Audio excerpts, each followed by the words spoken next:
इयुन समाव जोङो गावनि थामोनथाखौ रैखा खालामनायनि थाखाय रैखा जालांनांगौनि थाखाय आलादा रायजो मोननांगौआबो जोंनि बर'फोरनि थाखाय बेयो मोनसे राजखान्थियारि उद्देश्य आरो बेखायनो जों बयबो दफा मावफुंनाय बिटिआर गोरोबथाखौ मावफुंनायनि थाखाय बावहाय मिजिंथियो जे राजखान्थियारि दैदेनगिरिफ्राबो गोसो होगोन। गिबियावनो नोंथांमोननि गेजेरजों जोङो दुलाराय बर' फरायसा आफादनिफ्राय थांनाय जे 28 अक्ट'खालि जोङो मोनसे हान्जा सुरनायजों लोगोसेयै बिटिआर गोरोबथाखौ मावफुंनांगौनि थाखाय जोङो गोबां आसामनि दाब दाब जिल्लानि सिङाव जोङो खुद्रिसारनाय हाबाफारि लादोंमोन आरो बियो जोङो थांनाय जुलाइ दानावनो फोसावखानाय हिसाबै भारत सरकारनि जेब्ला जोङो नखर मन्थ्रि बिथांजों नखर बिफाननि अफिसारफोरजों सावरायदोंमोन बै समाव जोङो जाहाथे 125 एमेन्डमेन्ट आरो बिटिआर गोरोबथाखौ 100% मावफुंनांगौनि थाखाय बिथांमोननि सिगाङाव जों बाथ्रा लाखिदोंमोन आरो बिथांमोननि गेजेरजों खावलायनाय जादों जे फैबाय थानाय पार्लामेन्ट सेसनाव गोजां बोथोरनि जे पार्लामेन्ट सेसन जागोन बेवहाय जोंनि बिटिआर गोरोबथाजों मावफुंजानांगौनि 125 जे एमेन्डमेन्ट बिल संबिधानिक जे मोनसे 6 शिड्युलनि एमेन्डमेन्ट जागोन 10टा नर्थ इस्टआव थानाय 6 शिड्युल काउन्सिलनि बेयो मोनसे बिराद गिदिरथार मोनसे जाफुंसारनाय आरो बेखौ एमेन्डमेन्ट खालामनांगौनि जोङो बे हाबाफारिखौ लादों आरो गुबुन गुबुन जोंनि एकर्डआव थानाय मावफुंजायै जेरै कार्बि आंलंनि एसटि हिल्स मोननांगौनि बाथ्रा आरो बावहायनो जोबथेसालिनिफ्राय उदां जानांगौ एनडिबिनि बारग' दैदेनगिरि बिथांमोन आरो फसंथान गुबुन गुबुन भेन्सार स्कुलनि जेंना गासैखौबो मोनसे समाधान होजोबनांगौनि थाखाय जोङो बे खुद्रिसारनायखौ लानाय जादों। बे नङा जे माने दिनै राजखान्थियारि परिबेसाव दुलाराय बर' फरायसा आफादा बड'लेण्डआव गोदान सरकार जानायखाय खालामदों बेथ' नंखाथारा मानोना बिटिआर गोरोबथाखौ मावफुंनांगौनि थाखाय दिनै थांनाय बोसोरबाय इउपिपिएलआबो सरकार खुंबोदों मानगोनां प्रमद बर' बिथांमोनाबो खुंबोदों बिथांमोनाबो बेखौ मावफुंनायाव बोलो होफादों नाजादों राजखान्थि भाबे आरो बेबायदि दिनै राजखान्थियारि जेबो माने बावहाय माने जोंनि दुलाराय बर' फरायसा आफादनिफ्राय जि जोङो बावहाय जे मोनसे सरकार सोलायबाय बिनि जेबो जोङो हेंथायै बा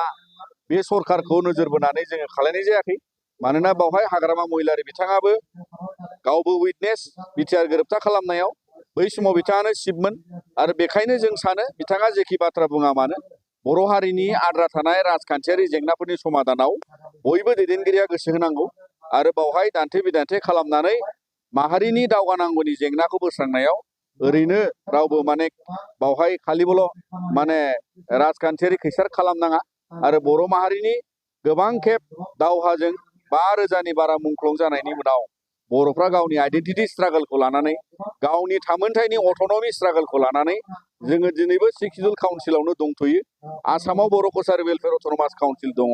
इयुन समाव जोङो गावनि थामोनथाखौ रैखा खालामनायनि थाखाय रैखा जालांनांगौनि थाखाय आलादा रायजो मोननांगौआबो जोंनि बर'फोरनि थाखाय बेयो मोनसे राजखान्थियारि उद्देश्य आरो बेखायनो जों बयबो दफा मावफुंनाय बिटिआर गोरोबथाखौ मावफुंनायनि थाखाय बावहाय मिजिंथियो जे राजखान्थियारि दैदेनगिरिफ्राबो गोसो होगोन। 11 अक्ट'बर आरो बेवहाय बिजनीनि नैबे हालामाव जोङो माने जाय थुलुंगानि थान्दै महेश्वर मोसाहारि बिथाङा मुंख्लं जाबाय आरो दिनैनि दिनाव बिथाङा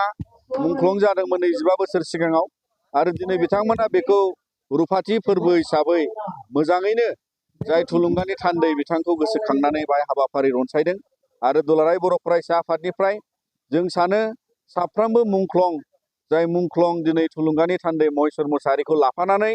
बर' हारिनि गेजेराव बिथांमोना अराय जोंनि माहारि दावगानांगौनि जौगानांगौनि थुलुंगा जानानै थागोन आरो बेखौ फालिलांनाय सिबिलांनाय मान होलांनाय बे थांनानै थानाय जों बर' माहारिनि थाखाय बियो मोनसे गोसोखांथि हाबाफारि जानानै मावलांजाबाय थानांगोन जाहाथे जोंनि इयुन जोलैया हारि अनफावरि जानो हायो जोंनि माहारियारि बादखौ बुजिनो हायो